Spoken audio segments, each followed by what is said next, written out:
भगवान तुम्हें खुशियां देने वाले हैं कि वो लंबी उदासी जो इतने समय से थी, वो खालीपन जो भीतर महसूस होता था, वो अब भरने वाला है। और भगवान इससे पहले कुछ ऐसे संकेत देते हैं जो बताते हैं कि खुशियों का मौसम आने वाला है। भक्तों रुको, आज की यह बात उन सबके लिए है जो बहुत लंबे समय से खुशी की तलाश में है, जिनकी जिंदगी में हंसी बहुत कम हो गई है, जो सोचते हैं क्या मैं फिर कभी सच में खुश रहूंगा, क्या भगवान मेरे लिए खुशियां लाएंगे। भक्तों, आज मैं तुम्हें वो 7 संकेत बताऊंगा जो साबित करते हैं कि भगवान तुम्हारे लिए खुशियां लाने की तैयारी में है। और जो बात मैं इस वीडियो में बताऊंगा वो तुम्हें खुशी के बारे में एक ऐसी गहरी समझ देगी जो तुम्हें हमेशा के लिए खुश रहना सिखाएगी। भक्तों, इससे पहले एक बात बहुत गहराई से समझो, खुशी क्या होती है। हम अक्सर खुशी को बहुत बाहरी चीजों से जोड़ते हैं, पैसा मिलना, काम बनना, रिश्ता ठीक होना। पर भक्तों, असली खुशी इससे कहीं गहरी होती है। असली खुशी एक भीतरी अवस्था है, एक ऐसी स्थिरता जो बाहरी परिस्थितियों पर निर्भर नहीं होती। और जब भगवान किसी को खुशी देने वाले होते हैं तो वो पहले उस भीतरी अवस्था को तैयार करते हैं और फिर बाहरी खुशियां अपने आप आती हैं। आज मैं तुम्हें वो 7 संकेत बताऊंगा जो इस प्रक्रिया के दौरान आते हैं। भक्तों, जब भगवान तुम्हें खुशियां देने वाले होते हैं तो सबसे पहला संकेत जो मिलता है वो है जब छोटी छोटी बातों में खुशी मिलने लगे जो पहले नजरअंदाज होती थी। भक्तों, ये सुनो, जब उदासी होती है तो हम बड़ी खुशी का इंतजार करते हैं और उस इंतजार में छोटी छोटी खुशियां जो हर दिन आती हैं उन्हें हम नजरअंदाज कर देते हैं। एक अच्छी चाय, एक सुंदर सूर्योदय, किसी की मुस्कान। पर जब भगवान खुशियां देने की तैयारी करते हैं तो वो पहले हमारी आंखें खोलते हैं इन छोटी खुशियों के लिए। और अचानक एक छोटी बात पर मन हल्का होने लगता है, एक छोटी मुस्कान वापस आने लगती है। भक्तों, ये छोटी खुशियों का दिखना ये भगवान का पहला संकेत है। वो कह रहे हैं, देखो खुशी हर जगह है, बस आंखें खोलो। भक्तों, इस पहले संकेत के बारे में एक गहरी बात, जो इन छोटी खुशियों को पहचानता है और उनके लिए शुक्रगुजार रहता है, उसे भगवान बड़ी खुशियां देते हैं। और जो इन्हें नजरअंदाज करता है उसे बड़ी खुशी का इंतजार लंबा हो जाता है। इसलिए आज से हर छोटी खुशी को नोटिस करो, उसे महसूस करो और भगवान को धन्यवाद दो। भक्तों, जब भगवान तुम्हें खुशियां देने वाले होते हैं तो दूसरा संकेत है जब उस उदासी की वजह धीरे धीरे बिना किसी खास कारण के हल्की होने लगे। भक्तों, हर उदासी के पीछे एक वजह होती है, कोई दुख, कोई कमी, कोई तकलीफ। और जब भगवान खुशी देने की तैयारी करते हैं तो वो उस वजह को धीरे धीरे हल्का करते हैं, पहले थोड़ा फिर और एक दिन वो वजह जो इतनी भारी लगती थी हल्की हो जाती है।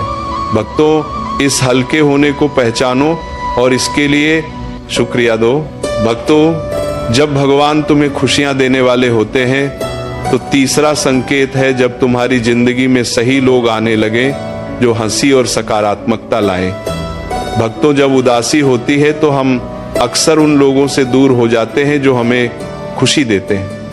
पर जब भगवान खुशी देने की तैयारी करते हैं तो वो उन लोगों को फिर से लाते हैं। एक पुराना दोस्त जो अचानक मिले, एक नया इंसान जो हंसी लाए, एक रिश्ता जो फिर से जुड़े। भक्तों, ये लोग संयोग से नहीं आते, भगवान उन्हें भेजते हैं और जब वो आते हैं तो खुशी का माहौल बनता है। भक्तों, तीसरे संकेत के बारे में एक गहरी बात, जब ऐसे लोग आए उनसे जुड़ो, उनके साथ वक्त बिताओ और उस हंसी को, उस सकारात्मकता को अपने भीतर जाने दो। भक्तों, जब भगवान तुम्हें खुशियां देने वाले होते हैं तो चौथा संकेत है जब तुम्हारी नींद बेहतर होने लगे और सुबह उठने पर एक अजीब सी ताजगी हो। भक्तों, उदासी का सबसे पहला असर नींद पर होता है, पर जब खुशी आने वाली होती है तो नींद बदलती है, गहरी होने लगती है और सुबह उठते हो तो एक ऐसी ताजगी होती है जो बहुत समय से नहीं थी, एक ऐसी ऊर्जा जो दिन की शुरुआत को बेहतर बनाती है। भक्तों, ये बेहतर नींद और ताजगी ये भगवान का चौथा संकेत है। भक्तों, जब भगवान तुम्हें खुशियां देने वाले होते हैं तो पांचवा संकेत है जब तुम्हारे भीतर अचानक बिना किसी बाहरी कारण के एक हल्की मुस्कान आ जाए। भक्तों, ये बहुत खास होता है। जब बाहर से सब कुछ अभी भी वैसा ही हो पर भीतर से एक मुस्कान आए, एक ऐसा भाव सब ठीक हो जाएगा। भक्तों, ये मुस्कान बाहर से नहीं आती, ये भगवान देते हैं और ये उनकी तरफ से एक संकेत है कि खुशी भीतर से शुरू हो रही है और जब भीतर से शुरू होती है तो बाहर भी आती है। भक्तों, छठा संकेत, जब भगवान तुम्हें खुशियां देने वाले होते हैं तो तुम्हारी प्रार्थना में दुख की जगह धीरे धीरे कृतज्ञता आने लगे। भक्तों, जब उदासी होती है तो प्रार्थना में अक्सर शिकायत होती है, ये क्यों हुआ, ये कब बदलेगा। पर जब भगवान खुशी देने की तैयारी करते हैं तो प्रार्थना बदलती है, शिकायत की जगह कृतज्ञता आती है। भगवान जो है उसके लिए शुक्रिया। भक्तों, ये बदलाव, यह कृतज्ञता का जागना, ये भगवान का छठा संकेत है और जब कृतज्ञता जागती है तो खुशी बहुत करीब होती है। भक्तों, सातवां और सबसे गहरा संकेत, जब भगवान तुम्हें खुशियां देने वाले होते हैं तो तुम्हारे जीवन में अचानक नए अवसर, नई संभावनाएं और नई दिशाएं दिखने लगे। भक्तों, खुशी का सबसे स्पष्ट बाहरी प्रमाण है एक नया अवसर, एक ऐसा मौका जो पहले नहीं था, एक नई संभावना जो अचानक सामने आती है और ये अवसर, ये संभावना खुशी की शुरुआत होती है। भक्तों, जब ये दिखे उसे पकड़ो और उस पर आगे बढ़ो। भक्तों, अब इन दोनों सवालों का जवाब, खुशी कब आएगी? जब तुम भीतर से उसके लिए तैयार होगे। और क्या मैं इसके लायक हूं? हाँ, पूरी तरह लायक हो। भगवान किसी को भी हमेशा उदास नहीं रखना चाहते।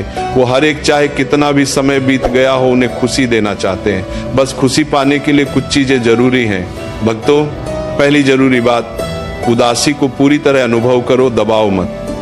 भक्तों, बहुत बार हम उदासी को दबाते हैं, दिखाते नहीं, पर दबी हुई उदासी टिकती है और जो उदासी को महसूस करता है, रोता है, स्वीकार करता है, वो उससे जल्दी निकलता है। भक्तों, दूसरी जरूरी बात, उन लोगों से दूर रहो जो नकारात्मकता लाते हैं और उनके करीब रहो जो खुशी लाते हैं। ये एक बहुत बड़ा फर्क लाता है। भक्तों, तीसरी जरूरी बात, हर दिन छोटी खुशियां ढूंढो, बड़ी खुशी का इंतजार करते करते छोटी खुशियों को मत खो दो। भक्तों, चौथी जरूरी बात, भगवान से बात करो। उन्हें बताओ, भगवान मुझे खुशी चाहिए, मुझे लगता है मैं भूल गया हूं कि खुश रहना कैसा होता है। ये सच्चाई, ये ईमानदारी भगवान को बहुत प्रिय है। भक्तों, पांचवी जरूरी बात, किसी और को खुशी दो। जब हम दूसरों को खुशी देते हैं तो वो खुशी हमारे पास भी लौटती है। भक्तों, पहली गलती, खुशी को किसी एक चीज से जोड़ना। भक्तों, जब यह काम होगा तब खुश रहूंगा, जब यह मिलेगा तब खुश रहूंगा, यह सोच खुशी को हमेशा भविष्य में रखती है और भविष्य कभी नहीं आता, क्योंकि जब वो चीज मिल भी जाती है तो मन एक नई चीज ढूंढ लेता है। इसलिए खुशी को किसी एक चीज से मत जोड़ो, उसे अभी इस पल में ढूंढो। भक्तों, दूसरी गलती, दूसरों की खुशी से अपनी तुलना करना। भक्तों, जब किसी और को खुश देखते हो और अपनी जिंदगी से तुलना करते हो तो खुशी और दूर हो जाती है। हर इंसान का सफर अलग है, अपनी खुशी अपने सफर में ढूंढो। भक्तों, तीसरी गलती, पुराने दुख को पकड़े रहना। भक्तों, जो पुराने दर्द को बार बार याद करता है उसके लिए नई खुशी आना मुश्किल होता है।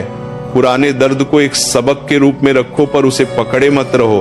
भक्तों, चौथी गलती, खुशी के लिए बहुत बड़ी शर्त रखना। भक्तों, जब सब कुछ एकदम सही होगा तब खुश रहूंगा, ये शर्त कभी पूरी नहीं होती, क्योंकि जिंदगी में कभी सब कुछ एकदम सही नहीं होता। खुशी को अधूरी जिंदगी में भी ढूंढना सीखो। भक्तों, पांचवी गलती, खुशी को अकेले ढूंढना। भक्तों, खुशी रिश्तों में, सेवा में, जुड़ाव में सबसे ज्यादा मिलती है। अकेले रहकर खुशी ढूंढना मुश्किल होता है। लोगों से जुड़ो। भक्तों, अब मैं तुम्हें कुछ गहरी सच्चाइयां बताना चाहता हूं जो खुशी के बारे में हैं और जो तुम्हें हमेशा के लिए खुश रहना सिखाएंगी। पहली सच्चाई, खुशी पाने की चीज नहीं, बनने की चीज है।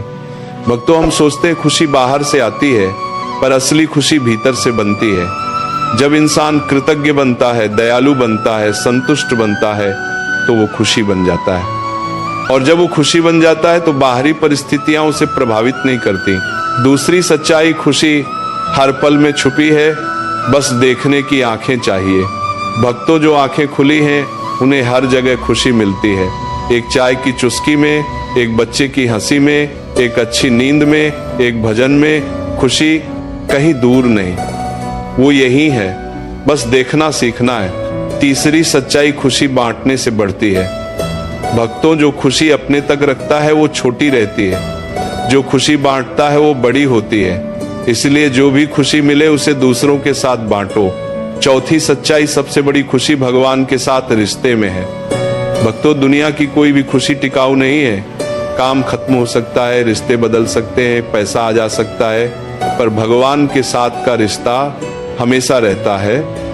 और जिसके पास ये रिश्ता है वो हर परिस्थिति में एक गहरी खुशी रखता है। भक्तों, अब वो सबसे बड़ी बात जो मैंने शुरुआत में बताने का वादा किया था। भक्तों, खुशी की सबसे बड़ी सच्चाई यह है, जो भगवान को धन्यवाद देना सीख जाता है वो हमेशा खुश रहता है। भक्तों, सोचो, जो हर दिन छोटी छोटी बातों के लिए भगवान को धन्यवाद देता है उसकी जिंदगी कैसी होगी। वो हर पल में एक उपहार देखता है, हर सांस में एक कृपा देखता है, हर मुलाकात में एक आशीर्वाद देखता है। और जब इंसान इस तरह जीता है तो वो चाहे परिस्थितियां कैसी भी हो हमेशा खुश रहता है। भक्तों, इस समझ को अपने जीवन में उतारने के लिए आज से एक काम करो। हर रात सोने से पहले 5 चीजें लिखो जिनके लिए तुम भगवान को धन्यवाद दे सकते हो।